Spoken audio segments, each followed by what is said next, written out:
So yun mga sir, tinatrack wash na lang natin tong 4HK1, 2 wiper. Ayan, napakagwapo. Full chrome face yung unit natin. Pero binili na lang din natin to, yung katulad nito, ayan. Tapos nag-additional na lang din ng side grill, tsaka yung tapaludo. Tapos si Kuya Will, bigyan ng jaka dyan!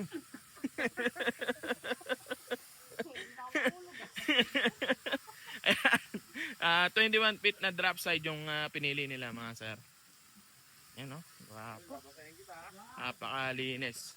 From airbag to medyo din pala to yung ginawa natin dito. Ayan. Tapos bapping lang ng ulo. Japan Surplus yung kulay niya. Pero napakaganda, napakasimple lang ng unit. Ayun sila sir. Yun, tiga Bilyasis Pangasinan. Ito yung nakuha nila, ayan.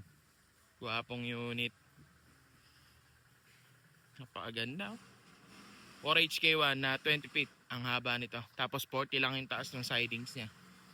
Tapos naka full chrome face. Kaya sa mga naghanap ng unit na ganito, message lang po kayo or tumawag sa number na naka-flash lagi dyan sa screen natin.